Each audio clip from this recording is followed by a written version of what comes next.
Today's guest is Penny Barron, a homeopath in the northern beaches of Sydney.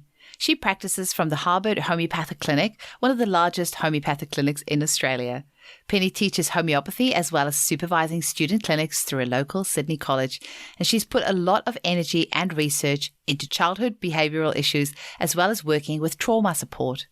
Among the many and varied cases that have come her way over the past 18 years of practice, Penny has more recently developed a niche helping to support those suffering from Tourette syndrome.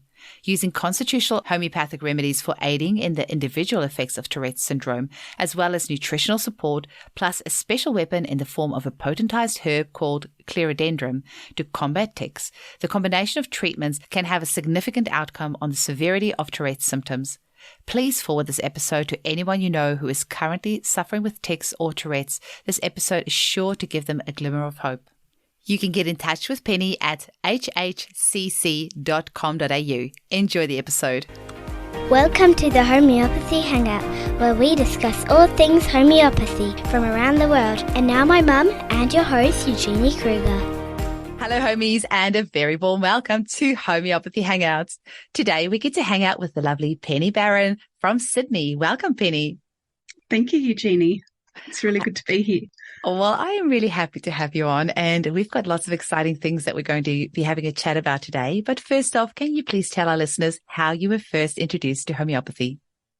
Yes. Well, when I was back at school, I knew I wanted to do something in the natural therapies.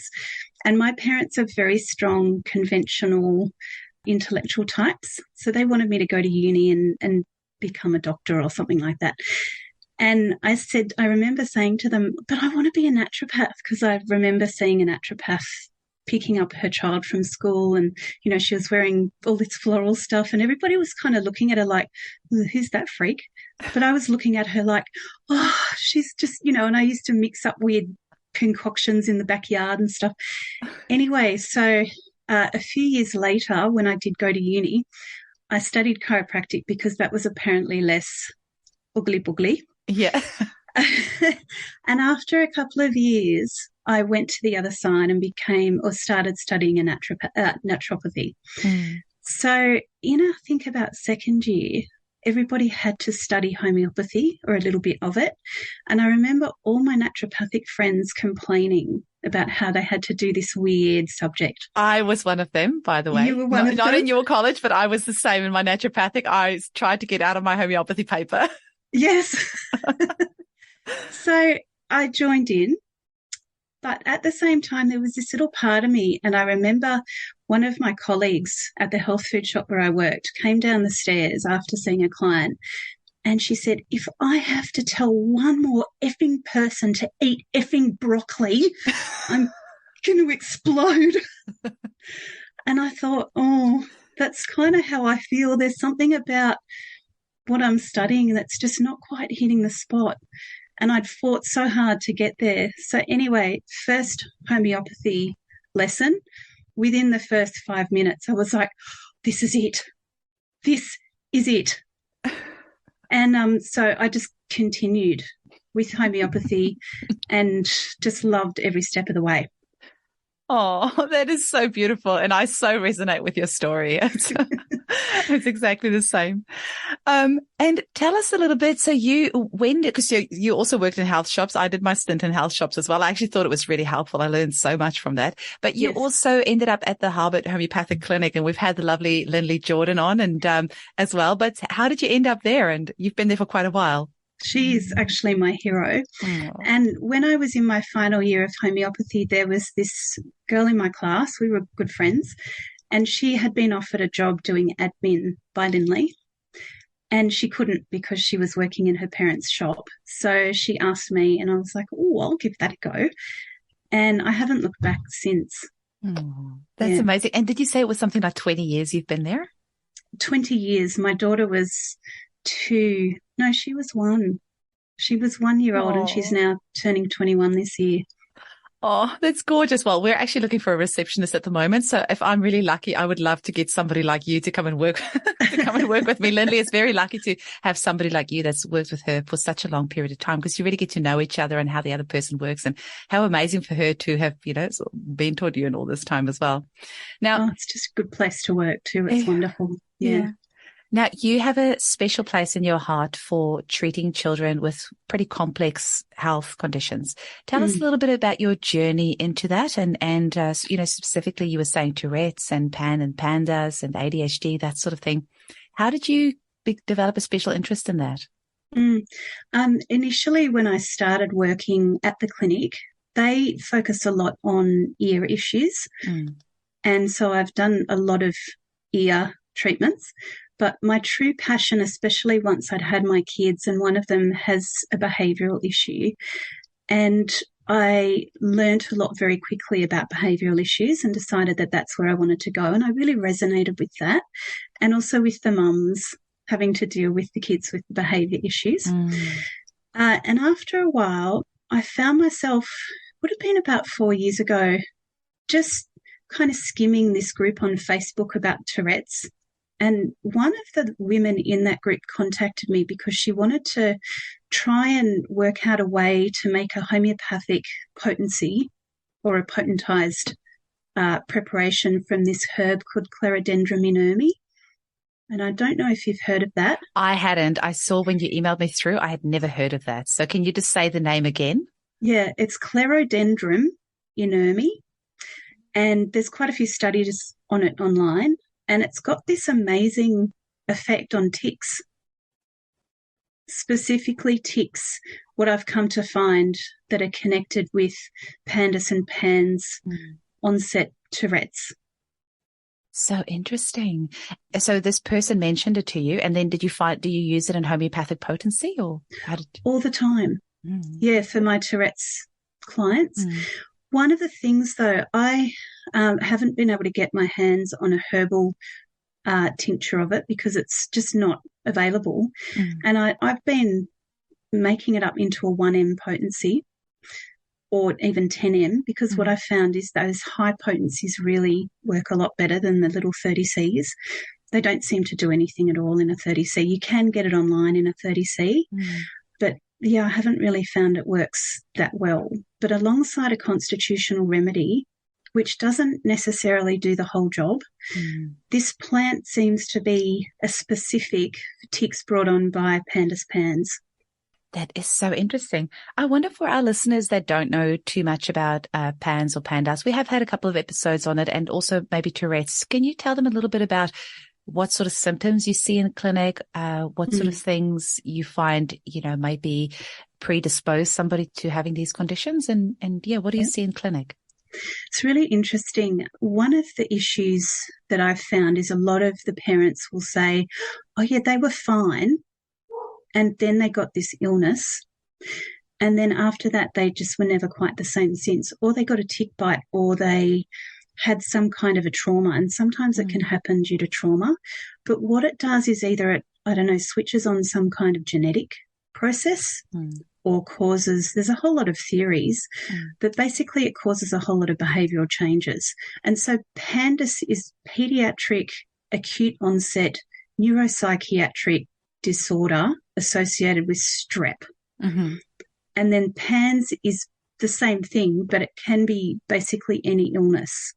So not necessarily associated with a strep. Yeah, that's right. So most kids, they cope with that fine. But then there's this one little subset of kids that have these symptoms that come on afterwards. So one of the symptoms that I've seen a lot of is a kid starting to wet the bed after being dry. That's a big one.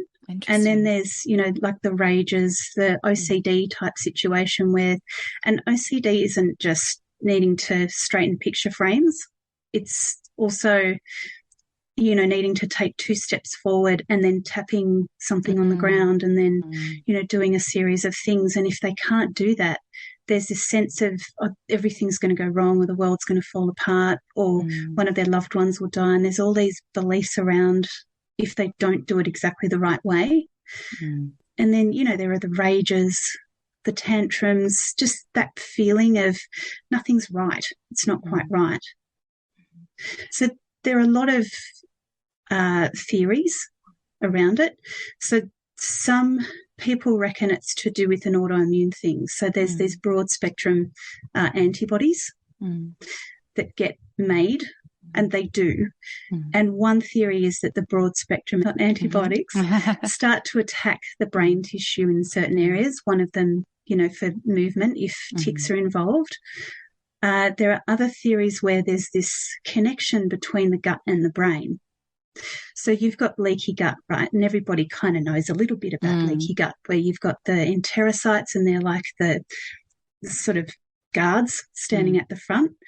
If those enterocytes aren't set together properly with their tight junctions, then, you've got these gaps between them, and you've got things getting through the gut that shouldn't be. I mean, there's a whole lot of other stuff involved as well with that. But one of the issues is that there's this link, this embryonic link between the gut barrier and the blood-brain barrier. So if you've got leaky gut, it's likely you've also got leaky blood-brain barrier too. So it's not just about trying to get rid of the disease. I know a lot of homeopaths will use, say, strep in potency to get rid of it, because a lot of these kids, they get better when they go on antibiotics. So that is one of the treatments that they use, but it doesn't really work because you've got to fix the terrain. Absolutely.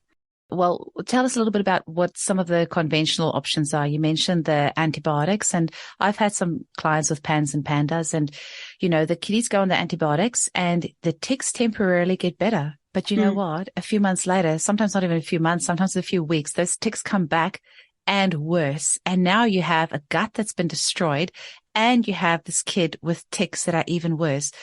And if you keep going back to the pharmaceutical model, only thing they have to offer you is antibiotics. And I don't know, what other options, what other things have you found that your clients are on? What other sort of drugs? So clonidine and things like that.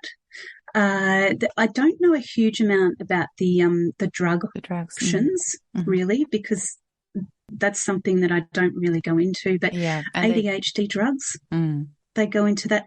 Antidepressants and all kinds of antipsychotics for the OCD. Anticonvulsant medication as well. Wow. It's just nuts. And some of the other ones are for suppressing their inappropriate urges and things like that. But they're kind of antipsychotic-y type things. Yeah. So these kids are on really hardcore medications. And when you see these families coming into your clinic, what sort of questions do you ask them? Because, when you mentioned about the almost sort of like the religious OCD type things where you have to tap this twice and then turn around and then do this. Otherwise your family is going to die. And I remember one of my clients that I had, and I asked these questions, because this little girl had to tap the mum on the shoulder 3 times and had to rub her sister's hair, and then had to, do like all these things before she could go to sleep at night. And if something was done out of sequence or wasn't done incorrectly, she would get so upset and the whole thing would have to be done over again.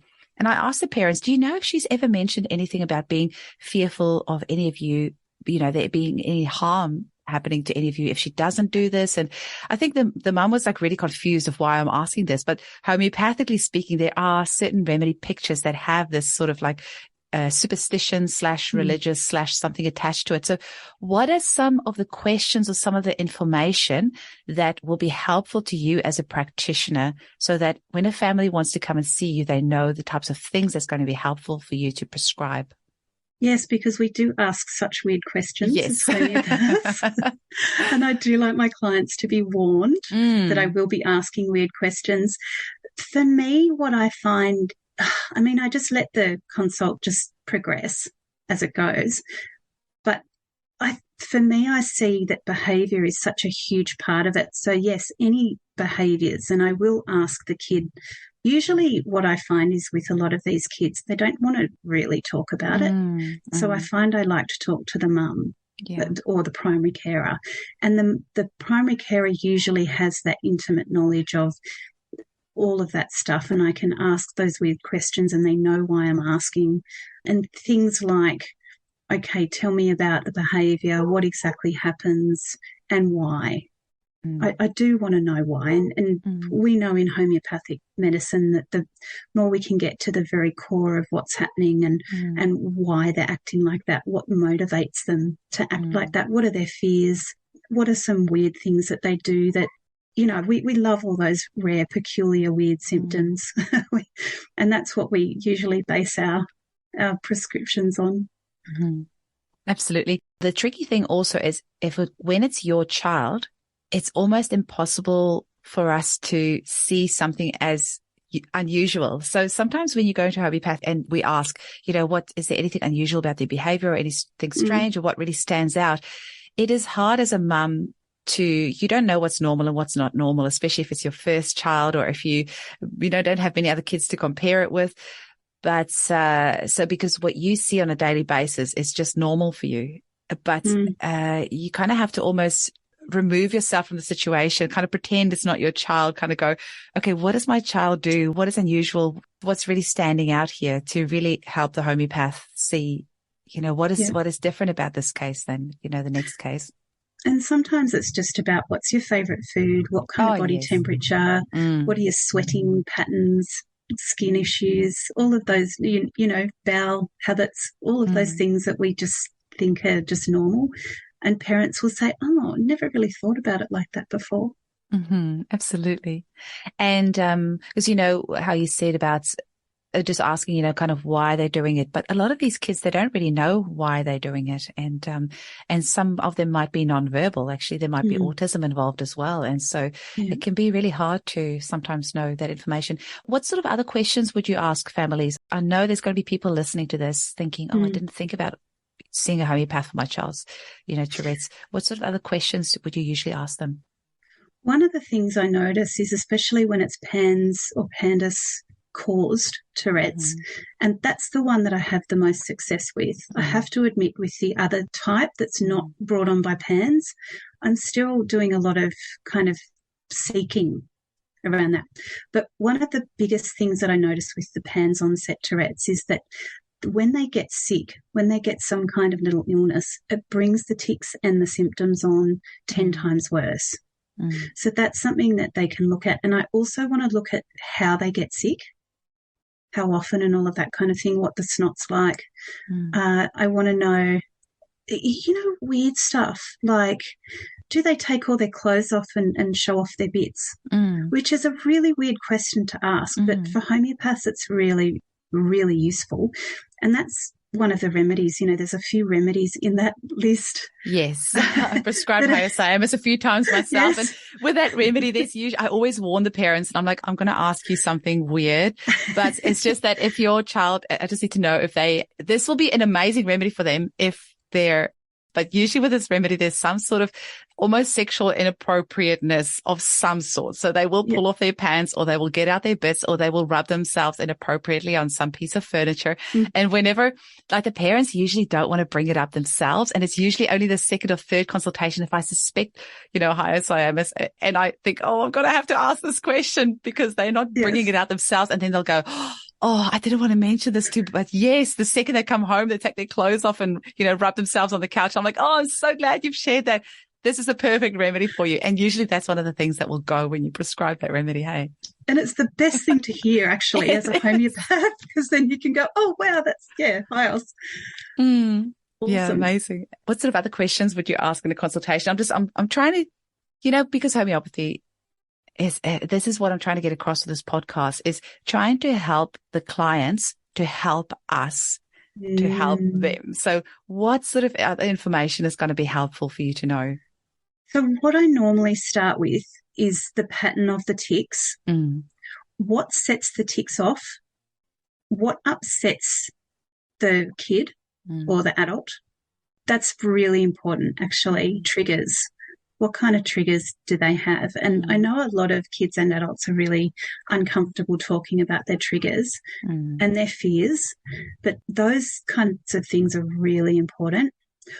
And also any traumas during pregnancy or the early years They're really important. And I know a lot of parents are really reluctant to talk about traumas and things that they might perceive as having done wrong. But actually, it's not that we're here to judge. So all of these weird questions that we're asking, it's not because we're here to judge. It's because we genuinely want to know it from a homeopathic point of view. So any perceived sort of mistakes in their parenting, it's not because of that kind of thing. It's because we want to know what sort of things have affected their, I guess, life wave to bring about this situation. And the more we can know about what's caused it, not just diseases and stuff like that, but also emotional underlying causes, that the better we can be prepared to delve into all of those details to make a good prescription. I know I sometimes I could see how hard it is for some clients to say, what the society may have perceived as mistakes that they've made, or once they become a little bit more crunchy and they realize how bad all the medications were they took in pregnancy, and they don't really want to, say that to the homeopath. I just wish I could make them understand that we have zero judgment. We just want to help. And the other thing, I always giggle. I'm like, it's not as if I'm perfect. I've done lots of stuff that I shouldn't have done. Like, by no means am I perfect. And if there's ever that illusion, please, any of my clients, I'm not going to share all the non-wonderful things that I've done in my life, but I'm not perfect either. So don't think by any means that I'm perfect or the things that I've done is perfect. We are just here to help, and you will probably never find a space as safe as a homeopath's clinic. Absolutely. And another thing, actually, Eugenie, you make a really good point. A lot of my clients come in and they want to tell me about how well they're doing and how much they're changing their natural tendencies by working so hard on themselves, on their kids to try and, I guess, compensate for their natures. Yeah. And as a homeopath, I'm also a naturopath and nutritionist, so they get a pat on the back from that side of me. But from the homeopathic side of me, I want them in all their uncompensated glory. I want to know if they feel like stabbing people. I want to know if their kid gets to Woolies and immediately throws themselves face down and screams. Exactly. Or wants to smear themselves with chocolate or poo paints. I want to know all that stuff. That's where the gold is. Yeah, it really is. Hey, because we have such good, we have got this excellent rubric in our repertory that says, delusion, he has been commanded by a mushroom to fall on his sword and kill himself. So literally, if you came into my clinic and said, oh my gosh, Eugenie, I don't know how to tell you this, but this is going to sound really weird, but every time I open the fridge door and I see the mushrooms, I feel like it's telling me I have to go fall on a sword and kill myself. I'll be like, yes, I have the perfect remedy for you. It's agaricus. I thought it was agaricus. Yeah, so literally there's nothing you can tell us that will be too weird for us. I'm still waiting after 10 years for somebody to tell me something that shocks me. It has not happened. Yeah, the alien abductions and we have remedies for all that stuff. Yes, we do. That's amazing. Now, Penny, we're going to have a quick little break and then we're going to come back and have a bit more of a chat. And we're back from the break, and Penny, you're going to be sharing with us some of the other treatments that you might be using with your clients with Tourette's and ADHD, all of these more complex cases. Talk to us a little bit about what treatments may be involved. So with Tourette's, of course, it's not simple. And I usually include a few modalities. So being a nutritionist, homeopathy primarily, but nutrition secondary and herbs as well. So with those three, we usually cover a lot of bases. With homeopathy alone, what I see is that there are a lot of obstacles to cure nutritionally in a lot of these kids, especially when they've got leaky gut, when they're deficient in zinc. Primarily, zinc is a big one that they're deficient in. And when you're deficient in zinc, you've got low stomach acid, your nervous system just really isn't working that well. And not only that, there's this thing that happens where your taste gets distorted when you're low in zinc. So zinc is one of the big ones that I find is really important. Often these kids there's this thing that happens when a woman is pregnant and then she gives birth. The baby is apparently high in copper because copper encourages new growth of blood vessels. So if the mum is deficient in zinc in the breast milk, there's not enough zinc to oppose the copper and balance it out. So a lot of these babies, especially in Australia where the soils are really low in zinc, they've got high copper. And copper, when it's too high, when you're not getting enough protein because you've got low stomach acid, the copper needs to be carried in this special protein backpack in the blood. But if you can't make that because your liver's under just fire from whatever toxins are in the environment and all kinds of other stuff, you can't make that copper carrier properly. So free copper is a nerve toxin. So if you're not getting enough zinc, you're just getting this spiraling out of control copper in the system. And I see that through hair analysis a lot with kids with Tourette's and also heavy metal toxicity too. So that's one thing I really like to focus on is nutritionals. Also magnesium, and there's a few different types of magnesium. The magnesium threonate is a really good one for helping to reduce that muscle twitchiness and just also to help with reducing anger and tension and all of that kind of thing. There's also a whole lot of different other substances like NAC or N-acetylcysteine, which can help with that's a precursor to our body's natural antioxidant, glutathione. And often in these kids, they've got oxidation going on through the roof for whatever reason, as well as dealing with things like genetic issues. And that's not, I wouldn't say that's a strong point of mine, but even just looking at things like pyrrole, which is a low zinc, high copper situation, or MTHFR and other methylation issues, where if the kid's not methylating properly, they're not able to easily break down their inflammatory substances a lot of the time. They're not easily able to detox very well. So from a nutritional perspective, I think all of those things are important, and testing and making sure we know where that's coming from. Then there's gut healing. So looking at things like curcumin and other substances to help heal the gut. Glutamine, really important. And just getting those minerals in so that the body can detox. And then also the constitutional remedy, which is what I will be asking a whole lot of weird questions about. Then there's the Cleo or the clerodendron. So usually what I'll do if I'm treating from all of that perspective, and I know they often walk away overloaded with quite a few supplements, but at the end of the day, I don't know, if my kid had this, I would rather have them on a whole lot of supplements and healing the gut and looking at the cause of what's going on rather than overloading them with pharmaceuticals. Which is just going to end up putting more strain on their liver and more, just suppressing everything. It never actually heals. It doesn't heal the body. If you're putting all those drugs in there, it just suppresses. That is the only job of pharmaceuticals, is suppressing, not actually, healing the body. And the amount of clients I've had who have had their kids on these drugs and they haven't really done much, and then they've tried to take them off and their symptoms have just gone through the roof. I think that's something that's not spoken about enough, is actually the withdrawal and the withdrawal of trying to come off drugs. And people are not warned enough before they get prescribed it, that, listen, you are not going to be able to just come off this. It's going to be a super slow process, and your body is actually going to go into withdrawal because of you suppressing all of this for so long. And often, they need to go slower than what the doctor recommends as well. Absolutely. I thought that was interesting that you said about the high copper, because the homeopathic mental emotional picture of the remedy made from copper is all about control. And I thought that was really interesting. If you just think of the mental emotional picture involved in, tics and OCD, and often, that control element to it of, no, I have to do this, and then I have to do this, and then I have to do that. Otherwise this is going to happen, or I'm not allowed to leave the house, or, it's very interesting.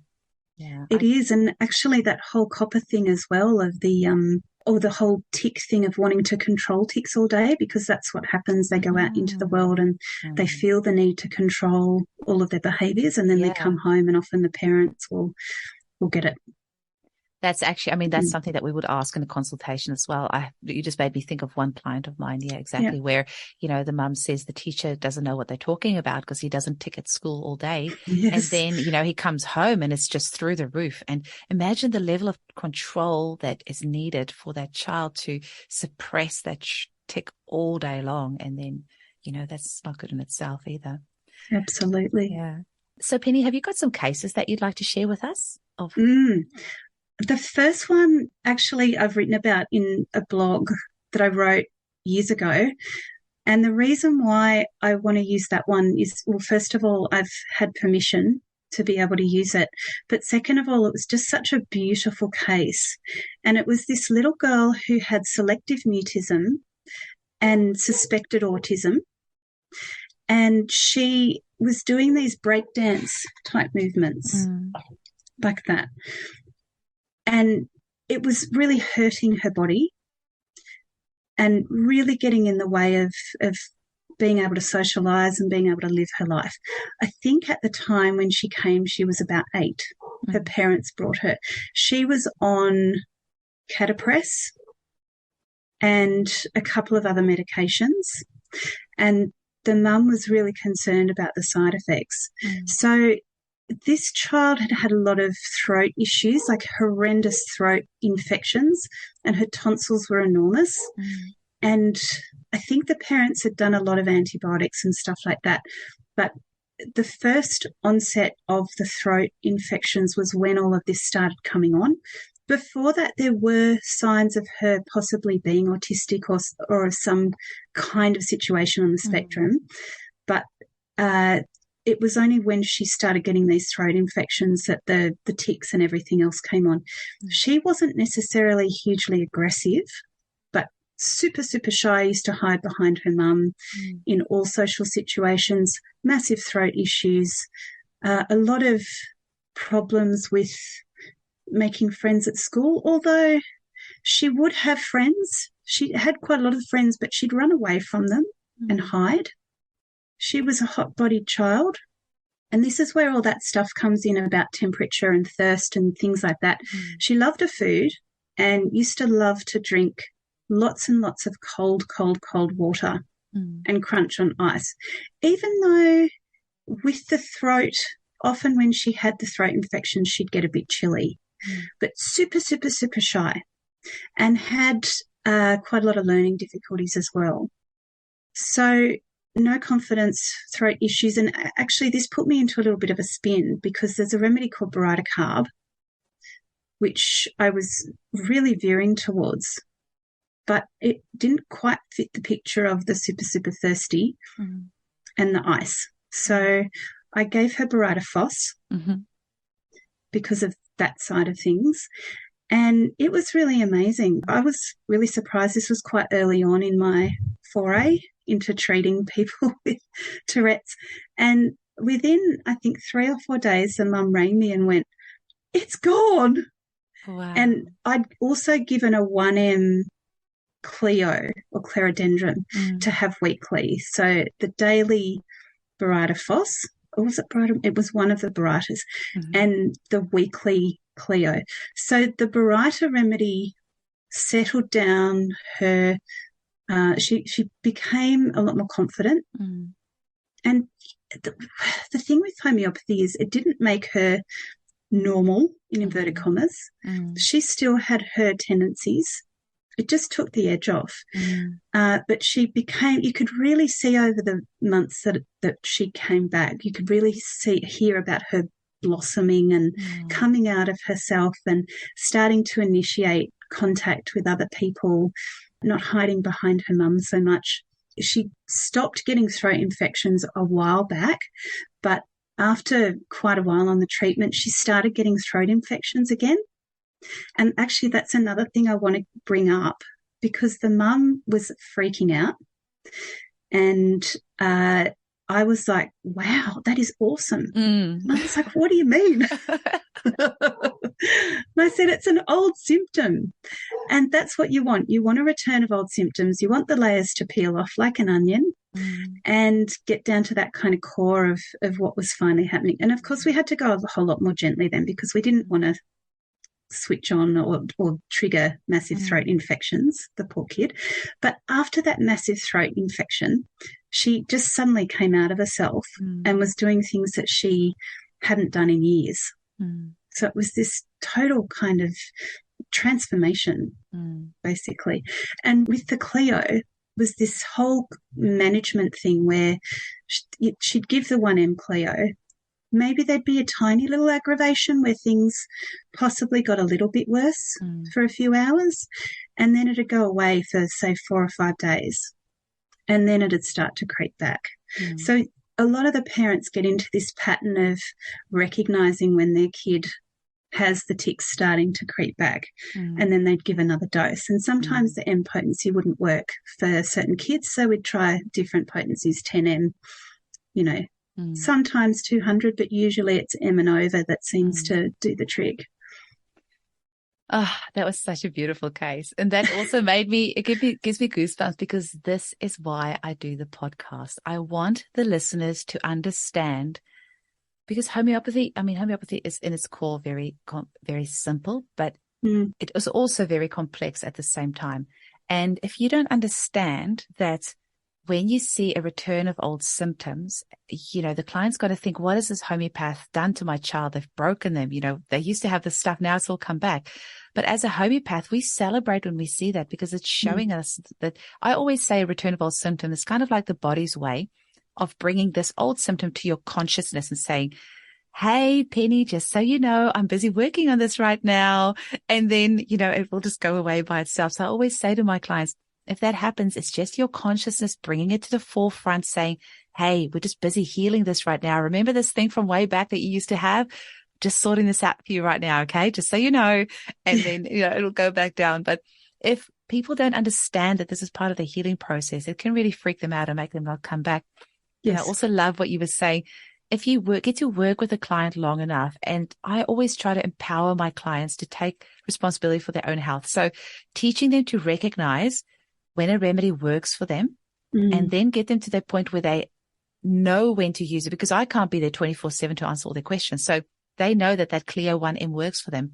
But for them also to know if that stops working, it probably means we need to go up a potency, and just getting them involved in that process. So that story that you shared was that was gold. Yeah, thank you. And also with this girl, she was doing so well, her parents decided to halve her dose of catapress. And I got this frantic phone call from the mum saying, everything's a million times worse. What are we going to do? Oh, my God. And it turned out to be because she'd gone into withdrawals. So we had to manage that very carefully. And it was like a bit of a dance between the homeopathics and the catapress. And that's what I also love about homeopathy. I didn't use any herbs with her, only nutritionals and homeopathy, because she was on so many medications. I just didn't want to mess around with so many contraindications that if you're heading in the direction of herbs. Yeah. Herbs can often be a little bit too strong when you have a constitution that's that weak, and you give somebody herbs and it just completely, you know, sends them over the top. I have a lot of very sensitive clients, and they say they come to me because homeopathy works for them. If they take any supplements or any herbs, it's too strong for their body. They need more gentle methods. And kids don't generally like herbs very much. I mean, most adults don't either, but we at least know that herbs are good for us. So we can justify taking it. And I love herbs, you know, so I love them too. Tongue in cheek, yeah. So Penny, what is the message that you want to get across for our listeners today? One of the things that's really struck me about this whole journey, and not just into tics and Tourette's, but into behavioural issues and all of those complex things that kids and adults go through, is that they'll go to a doctor and they'll take drugs, and they'll come to me and they'll say, those pharmaceuticals, they gave me side effects. They didn't really do much. I've been seeing this doctor for years, on and off, and trying a million different things. I've really given it a good try, and the doctor's been there for me and giving me all these things, and none of them, or maybe some of them have worked, and I've got these side effects. Then they go to a natural therapist and they go once. Yeah, they expect them to fix them in one go. And they give it 2 weeks for this really complex issue, and they come back and they go, it's done nothing. well, okay, that's a shame, because sometimes we know that we get really amazing results, but they don't give it another go. And I think I can totally understand that when they're potentially spending a lot of money on things. But what I would say to them is, whoever you choose as a practitioner, fair enough if instinctively it just doesn't feel right. Yeah. Or if you feel that they're a charlatan or whatever, make sure you check it all out, make sure they're fully registered. Or you're not resonating with them. If it's not somebody that you feel that you can really share everything with. There's just not that resonance there for no other reason. They can be a great practitioner. They can be, all your friends have gone to see them and everyone had great results, but maybe you just don't resonate with that practitioner. That's right. So there is that, and I totally hear that. But at the same time, if you're going to do something like that, commit to it. Yes. Give it a try. Throw yourself into it 100% and give it a good 3 to 6 months. If you're getting no changes after 3 months, then it's not for you, and it's not for everybody. You know what? 6 months minimum. Throw away the 3 months. Yeah. Give them 6 months, please. And you know what? If you're not getting results, be honest with your practitioner. Like, we're actually not that fragile. We can handle it. It's part of our training. We would rather know. We would rather know, so we have an opportunity to help you. Get in touch with us if we found that it hasn't helped, because, that in itself gives us more clues as to how we can better help you. Yeah. And we're here to help. We really want to help. This is what motivates us. Yes. Yeah. Absolutely. And, those cases that sometimes you don't get, it's great if you get somebody's constitutional first off and they're cured for life, but actually those tricky cases that you sometimes work on for years are sometimes the most profound and the most, satisfying cases. And it's not, I just find them really great. That's why I love a challenging case. I have no issues with that. And I have no issues if somebody comes back to me and say, look, what you gave me doesn't help or didn't help. And I'm like, okay, great. Let's dig a bit further. There's something else. If it's not working, it's just because we haven't dug enough. And actually, and that's a good point too. The thing with kids too is that they're very closely intertwined with their parents. Yes. And actually, I came across a little boy just recently who the mum put it down to changes in her cycle when his behaviour was stirred up. Wow. And I was like, wow, that is so awesome. But she kind of said it as though she felt guilty for being cranky or whatever around those times. And I was like, no, this is awesome. It must be some karmic thing. Anyway, so I'm now treating the mum. That is so cool. That is so cool. Because the mum needs that support first of all. And I said to her, where's the chicken, where's the egg in this situation? Is that hormonal change that's causing all the upset, is that the chicken? Where is it at? And she said, well, I think that's kind of part of the cause. Well, all right, I need to treat you. And it's not about the mum feeling guilty or anything. For me, doing something wrong or whatever, nothing like that. And my belief system is that we choose our people that we incarnate within this world, and we make soul contracts with our children. So, if I had a client like that, all I would think about, I would never think, oh, the mum is terrible that she causes her child to have this reaction. No. All I think is these two beautiful souls that make this soul contract to come into this world together and teach each other. When I hear that, that's what I see in my mind. These two souls decided to come incarnate into this human form and teach each other something. So this is their contract they've made with each other. And I was so happy to hear that, because it gave me an idea of causations and where to go next. Absolutely. Yeah. Excellent. So once again, if you tell us weird stuff, it's going to help us so much more. And we will not think you're weird if you say your child's tics get worse when you have your period or before your period. That's just like a little light of gold for us. Absolutely. Actually, there was another case I had recently where the kid had no health issues. He was this perfect dream baby, never cried, was, always laughing, and the mum actually had hardly heard him cry. Didn't really know what it sounded like.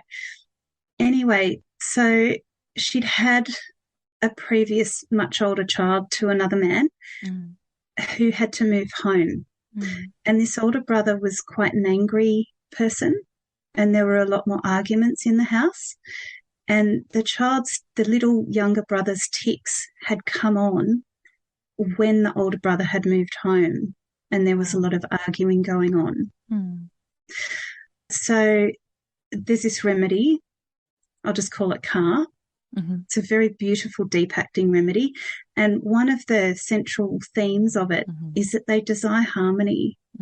And if the harmony's broken, they just can't cope. And this little one's tics had come on because of the disharmony, because of all the arguing and the anger in the house.